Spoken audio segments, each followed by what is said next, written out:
Welcome to What the Biz, where we talk about building successful businesses, balancing life, and all the WTB in between. With your hosts, me, Richard Pyatt. I'm Brigitte Vector. And I'm Dan Prochko. Here we are back with another What the Biz. Thanks for joining us. And don't forget to reach out, give us some thoughts after this episode. We have ways to connect with us in the show notes, so we invite you to do that. Hello, everybody. Thanks, Richard. I love being here and listening to you. You're the best. I'm just giving feedback. You asked for it. Thank you. Sorry. That's not what you said when we weren't today recording. is positive feedback day. Oh, it's positive feedback day. Oh, okay. I see. There we go. Yeah. Before recording, my complaints were about something totally different. I mean, dude, dealing with tech support. I mean, having been in the IT field, dealing with tech support is a totally different angle. To begin with, like, I understand what they deal with and the patients and everything, but oh my God, even my patients still, it's just like, oh, it's so hard to keep it in. But no. Were you on hold with out. Call center or something? It's not on hold. It's not even that. They solved my problem. It's just that it broke immediately afterward again. So I just have to now go back and call them again. So it's just that cycle. Yes. Yeah. Fun. Fun. My advice to Dan was just to talk like a mob guy. That should move things along a little bit. I got this problem over here, and see if that. If you don't fix this, we're going to be sleeping with the fishes. Yeah, I got a deal you can't refuse. I think. I wonder, how they hang up on you, like when you start swearing and stuff? I'm not saying I do it. I'm just saying I know it's happened to me. It's happened to me. But how do you know?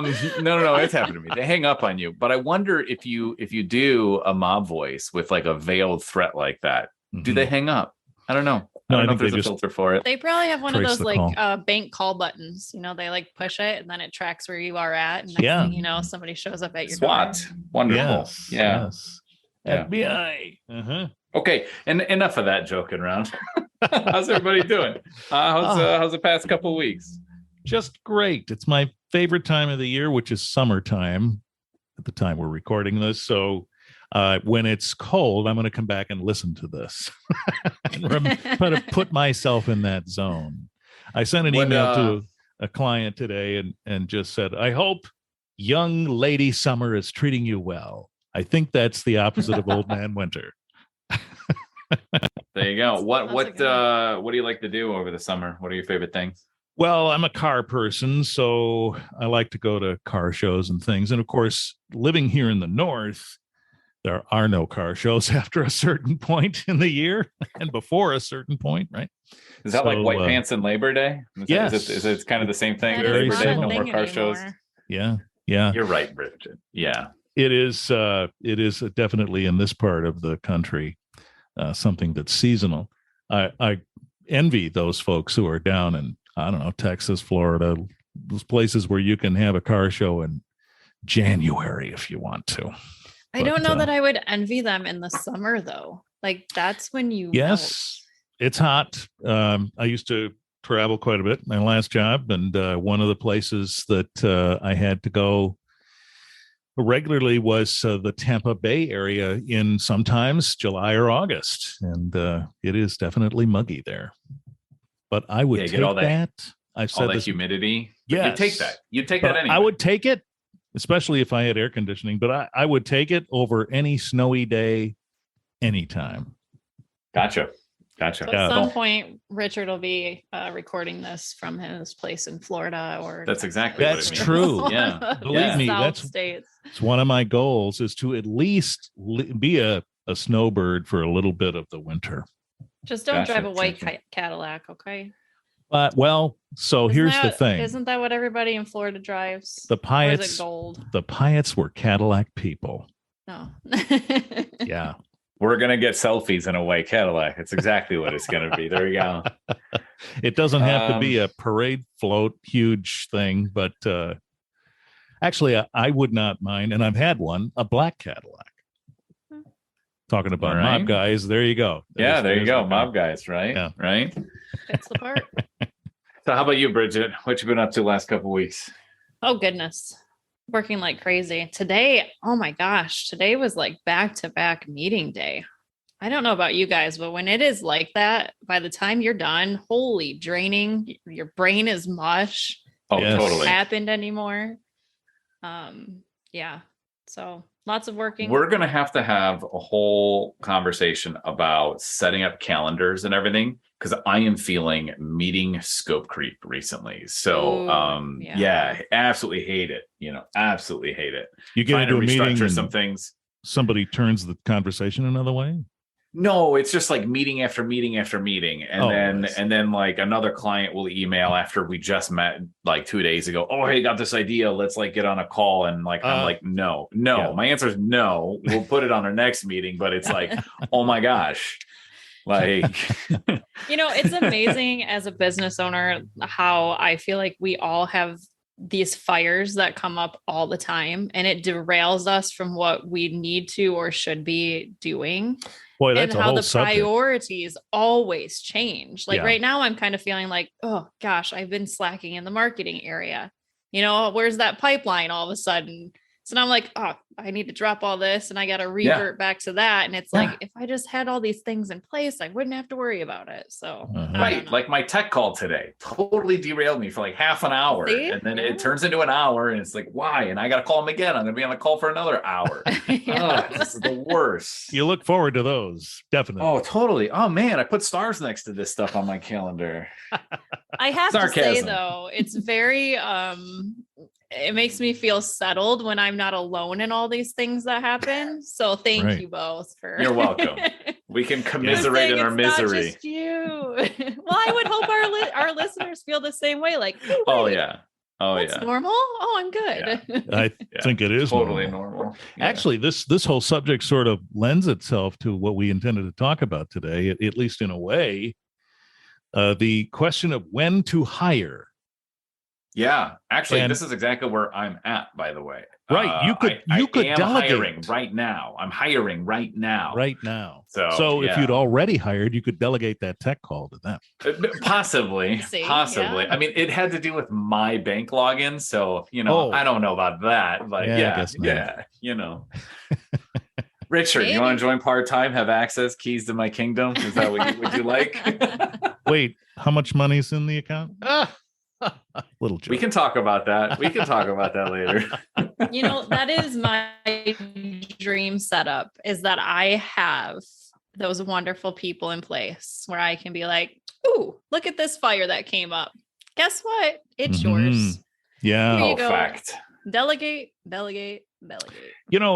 Here's another angle on that. I was at one of my entrepreneur groups recently, and one of the other participants owns her own business, and she said, my goal is for this business to run without me.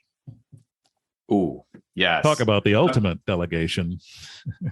Yeah, I mean, we talked about that, I think, a few weeks ago. One of the early episodes, I mean, they're all kind of early at this point, earlier episodes, about owning a business versus owning a job. I think that got brought up somewhere along the line. And it's like, if something can run without you, you've got a business. Absolutely. If you're forced to be in it, you pretty much just own your job still, Yep.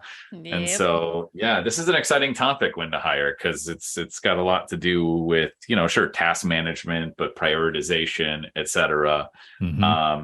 I know I've had a couple interns before, not like truly hire. So this is my first. So I don't mind sharing a little bit about that. But I know, Brigitte, you've hired plenty. I don't know where we should start today. I've hired plenty. You make it sound like I'm a revolving door. No. Well, I mean, no, not a revolving door. I just mean to say, compared to how many I've hired, sure. You're pretty further along. That's all. Sure. You've hired folks for your company, Brigitte, true? I have, yes. Okay. I currently have 2 part-timers, a full-timer, myself. And then there was another opening. It's kind of in the back burner for right this second until we remap what we want to do with that. But I will say a lot of work went into that. It was a lot of time spent making sure that I was really tracking my time before I started hiring people. Like every single task went into a tracker. I personally used, it's called Toggle Track. So you can literally have it on your toolbar. You hit a start button, type whatever it was you were working on, and then you get a nice report. And that's kind of how I delegated what I wanted these people to do, or my next hires to do. And I think we've chatted before a little bit about this. I don't know if it was on the podcast or not, but I took those and put them into, I'm sure people have heard of the Eisenhower matrix. And if you haven't, that's kind of where I went with that. But yeah, it's kind of where I decided what I had to keep and what I could actually delegate. No, I like that. Take a quick step back. You said, that was really fast to talk about all the steps you did. Oh yeah. Well, I thought we'd dig into it when you guys are talking about where you are too. So. Mm-hmm. Oh, gotcha. Sure. Yeah. Okay. So, where I'm at, I have had a set of interns over the years. That was awesome because we did have somebody to delegate certain tasks to. Mm-hmm. The issue with that is that there's just high turnover. And so we've realized we've gotten to the point where there is enough of the same type of work that we can delegate it, hire someone to be part of the team. Yeah. That allows us to focus on other elements. And so instead of doing more interns, like more of them, rather than one or two at a time, doing like 3 or 4. I don't want to do that. It's let's bring someone in on a more permanent basis, whether that be a W-2 part-timer or a full-timer, and let's get them adding value and help growing their career as well at the same time. Well, and that means you don't have to train somebody over and over too. If it even in just your procedures, right? Right. No, that's the number one thing. Every time we hired somebody, it was like 2-3 weeks before they started feeling comfortable. And it's just like, if you have an intern for 3 months, you pretty much one of those months, they're not at their peak capacity, right. or peak productivity. So it was this constant retraining. And so, we as well are looking for something more permanent, more stable. So both of you have brought up interesting things. One, there's a practical approach to this, right? Like Brigitte said, you have to have a clear understanding of all the resources in your output, and then be able to understand how those are being handled, so you can have a clear understanding of whether or not another person is really needed, I suppose, is the way you phrase that. And then what you're saying, Dan, is to ask yourself about the level of productivity involved with this process, and you might not spend money on an intern, but you're spending resources. So then does it make sense to just spend the money? Absolutely. And I think the other part of that is if, Dan were to sit there and figure out how much time he spent, bringing these interns on and assigned a cost or a value to that, it would probably be one of those things, which I'm sure they've actually realized. And that's why they're looking more for a permanent solution, that it's more than they probably wanted to put into interns constantly. Yeah. I think it's a great solution temporarily. Yeah. Certainly. And it actually helps. I mean, obviously hiring an intern, you're doing that also for their development, which I think is a great way to give back. That's also true. You have a good feeling about that. Absolutely. So it's not always bad. No, that's such a good point, Brigitte. It's exactly it. And we really want to get back to having interns again because we really enjoyed it, especially since the majority of them came from Western Michigan University, which is where I did my MBA. And so I've made great relationships with professors, and, they kind of give me the fast track and who are the awesome students, which is kind of fun and funny all at the same time. But so they were awesome. They're really smart. They're go-getters. I want to do it again, just for our value and to the quality of work that we need for our clients. We just need a different setup. So spot on. Yeah, I think interns are super valuable. Would love to do it again in the future. But you did say to that point, like, it just didn't make sense on that value line. And earlier you said about, you track all your time and everything. And, that's exactly how we came across at this too. Me and Jenny, every time we feel like, oh my God, I don't have any time. I feel like work is crushing on me. And I'm just like, I'm burnt out. It's just like, okay, how about we track everything we've been doing, and let's just see if there's either scope creep, or if maybe we've grown and the company's matured to the point where we're now having to pay attention to things we didn't have to pay as much attention to. And it becomes a time to prioritize all those tasks and identify what should be delegated. So just like you, we literally track. We do it a little differently. We don't use a time tracker per se for that. It's more like I just have a list running on my desk. And for like 2 weeks or a week, I'm literally writing what I'm doing. And then at the end of the time period that I set, I go through and like bunch or group together those elements that would be like the same job. Sure. And then identify, we actually have an accountability chart. We've got an org structure, even though there's only 2 of us, we literally have an org chart. It's really funny. And then I go through the tasks as well and see, am I doing something that someone else is actually supposed to do? And like one thing we found, I'm doing things that Jenny is supposed to be doing, and sure. Then, and then the next step is, okay, yeah, these tasks are taking up a lot of time and they're all part of the same role. Maybe we start hiring for that.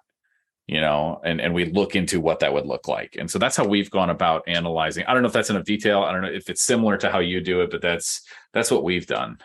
Absolutely. And I mean, really doing and identifying things that way and having, okay, this is the set of tasks that we can hand off. You've partially written a job description and you've partly written, what your expectations are of that role. You've kind of checked those boxes already, because I mean, sure, you can feel I'm overwhelmed. I need somebody. You could go out and hire somebody, but if you don't know what you want them to be doing, they're not going to be utilizing the time effectively. And then you're going to be even more frustrated and they're going to be frustrated and you're right back in the same starting point. So that's interesting that you said that, because the question I had teed up for Dan and all of that was it ever tempting in a moment of emotional response to being overwhelmed to just say, the hell with it, we got to hire somebody now, without doing all this analysis? I think some people probably do that. Some people do that. And I think what ends up happening then is sometimes they're right. There are people with great intuition. Don't get me wrong. There are with wonderful intuition. I am not necessarily one of them. I get intuition I intuit certain things. And then when I look at data, it's like, oh no, my perception is skewed. I need to realign myself, Well, there you are. Like that happens for sure. But that's the problem with intuition, is that it's usually in the moment, or it's feelings. And there's, don't get me, we'll talk about feelings another day. But we need a whole episode. Oh my God. Feelings are not facts. Feelings are all based on like current perception. And we tend to remember all the negative stuff and not the good stuff. And so even if it could be 3 weeks between us having a similar stress or burned out feeling, but not realize it's been 3 weeks. And so we may say, oh, I got to hire, when really, no, you just only remember these 2 stressful moments. Maybe there's just something to make more efficient rather than hire. So that's why we do the tracking of all the tasks, is because there have been times where it's just like, no, Dan, you're just a perfectionist and you spent way too much time on that one email. You took 5 hours when you should have taken 90 minutes, and it's like, these are good things to you're know. Right. Mm-hmm. Yeah, no, that's so true. I did. I just felt like constantly working on it. That was stupid. I need to get better at that, So yes, we went through and identified all the tasks to see, one, is there an actual job there? Like, is it worth hiring someone for all of that? For us in the end, yes, we're hiring for an email marketer right now. And because we manage so many newsletters, it's more than 12 hours a week that has to go toward that. And with everything else that I'm responsible for, and Jenny is, it actually makes sense to break that off into a part-time position.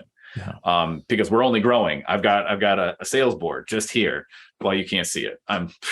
Of course, podcast. Yay, let's talk about things in the real world. It's okay. But I got a whole sales board of things that could close, and that's all. There's going to be email marketing in there, so there'll be more to add to this role. So this individual can grow with us. And so it's interesting you say that about the sales board, because I got that here too. And where I am in this spot is much earlier in the process than the two of you. And there have been times when I've said, as I look at that list, Well, I'll tell you what, some of that comes through. I'm going to need some help. And so, but you're not there yet. So you have to you have a little anxiety associated with the notion that, boy, if this suddenly blows up, I'm going to have to make a decision quickly about assistance. But until then, it's not time yet. So it really is interesting. The phases that you're in help determine the approach that you should probably take, at least in part. Yeah. Well, and I think when you're in the pre-hiring phase, kind of where you're at, that look ahead of, if some of this takes off, that's going to change, my current situation. Mm-hmm. That's really the best times to kind of go, okay, let's play a what if. If it does, maybe I should have some processes in place so that I can easily be like, oh, good, that's already documented. Here you go. I can hand that off. Like you could kind of map what that would look like or what you could delegate, right? Before you even get to that point. Right. Yeah. Very true. I think a question that comes up though in many people's minds is, what should I hand off? Mm-hmm. And one way I've heard it said is, as a business owner, if you ever can't sell and spend time growing your company, that's the time to hire, because as the owner, it's your company. You should spend a lot of time hiring and growing it. So if there's other stuff out there taking your time away from growing the company, that's a signal that you should be hiring. Beyond that, if one thing that I think about is, or another way to state the question also is then what stays in-house and what gets outsourced, or what am I hiring for, or what do I delegate off of myself versus keep? And I think that sorry, I'm so not articulating this right. It could go so many different ways. Oh my God. What I'm getting at is there's a secret sauce to everybody's company. Okay. And you got to figure out what that actually is. And that's the stuff that I think stays in-house or with certain people. And the other pieces are what gets outsourced or delegated to another individual that you hire, because your time is better spent doing something else. I prefer chocolate sauce, actually. I think sometimes when you're mapping out tasks too, you surprisingly find tasks that are completely unnecessary and should just be deleted off your plate. Anyhow, it shouldn't even be part of your business. That's cool. You could also count them as distractions sometimes. Yeah. Well, this is all good information in the sense that there is a mindset and a process that you should go through to think about these things. And it reminds me of a quick story, a story that I lived through. Took a job with someone, and then after I got there, the job had changed. And suddenly it wasn't the job that I was best to do. And so somewhere in that process of agreeing to work there to do this job and showing up, the needs changed, or maybe they were changing already. And there wasn't the right evaluation process of what needed to really happen there. What was that job? Who was the right person? What are the things they should be doing? And so, needless to say, perhaps we didn't work out. But this helps everybody, right? Both the people who are being hired and those who are doing the hiring. Yeah. Well, it helps you set clear expectations for all parties. I think that's a great story and point, because Really I think good point. more than us than not could think back to a position that we have taken or a job that we applied for and weren't really sure what we were supposed to be doing, or it was completely different than what we expected it to be based on what we were told initially. So, as a business owner, we don't want to be those employers. Right. You don't want to set those negative, expectations or higher. So Absolutely. it's a good point to make. Good thing to keep in mind. Yeah. My thoughts have clarified a bit as you two were talking there, just a little bit. Richard, you're in a great position, and I might just be echoing a bit of what Brigitte said earlier, but you're at that point where you can identify what are the pieces that drive value to my company that I can hold on to, and what are the non-value drivers that I should offload, Yeah. Good way to put that. Because it's not that the tasks are not valuable. That's not it. Driving value of a company is something different than being valuable. Yes. I think proofreading is super valuable. It doesn't drive new deals. It doesn't drive value and really raise the bottom line. So me spending time on proofreading is not the thing I should be focused on, is what in terms of an example of myself. And yes, that is sometimes why a typo gets through, but I definitely pass stuff off to others to proofread. But it's not the value driver that me as the owner should be focusing on. And so you're in a unique position where you haven't made the mistake of creating all these roles or anything yet. Yeah. And you can make your own mistakes now, but you actually get to decide and figure out what are going to be those task buckets, as it were, and find out and identify, these are the valuable ones that I need to keep because I drive the value, et cetera. And these are the less valuable ones that, can be super trainable. They're usually things that you can hand off and train others to do. Sure. I agree with you. And it also relates to something you said previously, because I live there quite a bit, in the sense that I sometimes feel if I'm not working on advancing the growth of the company, I didn't have a productive day. But interesting. There are things that have to get done that are tasks. And Richard's the only guy here, so he's got to do them. And so they have to get done, and I shouldn't feel badly about that. But at the end of the day, I say, what did you do today to move things along? Maybe I did nothing. Maybe I got caught up in some of these tasks.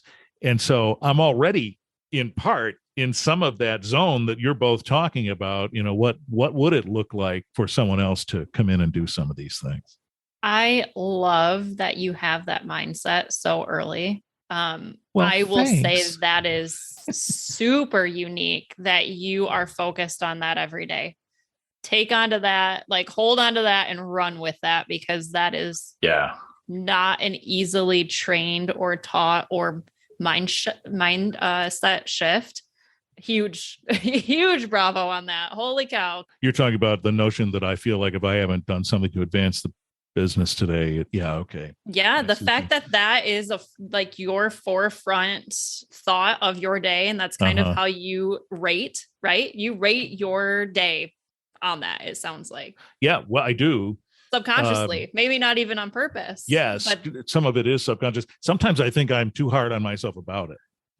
I just we all are, there, but we all are. But it is super important that it's there. I totally agree with Brigitte, because what that's going to do is it's going to predispose you, or I say, there are probably others with this mindset as well. It predisposes you to want to offload and delegate, or find ways to do it. And whether that be hiring internally, what we're talking about, is there a role big enough to hire, or it's too small, so maybe we need to outsource just to free time up. And I think that's a whole other conversation we're going to have, outsourcing versus hiring, or how to go about outsourcing. But the fact you have that mindset, totally agree, because you're going to be more aware of when your time is being sucked away from those growth elements. Yes. And then when somebody, or you get that time, or somebody kicks you in the pants, like we're going to try and do probably after this call, of go hire somebody to take care of it for you, whether it be outsourced or in-house, Yeah. Well, I think I know that we're going to that conversation probably in our next podcast about hiring and outsourcing, the difference, but I think that's where confusion comes into play, because business owners might get to the point where they identify all these tasks and then they say, oh, I can't bring an employee on right now. But then they don't realize that some of those tasks are cheaply outsourced too. Yeah. You can create a great relationship to outsource some of these things at a very cost-effective rate. Yeah. That's interesting to know. Yeah. Yeah. There are tons of misconceptions around outsourcing. Some people think, I'm going to get somebody in India, Philippines, or overseas somewhere, doesn't speak English, and we're going to have a hell of a time. Or others think, if I have to outsource in the US or someplace, it's going to be super expensive. Yeah. There's all these myths around it that are actually just super false. Being a marketing consultant, Brigitte being bookkeeping, we are outsourced partners, for things. And we do, and we've got a whole take on this. I know we're going to touch on, so I'm not going to go in it, but we've got this whole take on it. One, because we're in it, and having worked both sides, I've been in businesses where we hired in-house and we outsourced, and now I've got my own business where we are the ones being outsourced too. So I have got the whole 360 view, which is really interesting. I know Bridget's in a similar boat. So that's going to be a fun conversation. That'll be a fun one. Well, we'll look forward to that, outsourcing versus hiring in the next go around. Meanwhile, as my grandfather used to say, how'd this grab you? I mean, when to hire? You have some thoughts? He did say that all the time. He said that.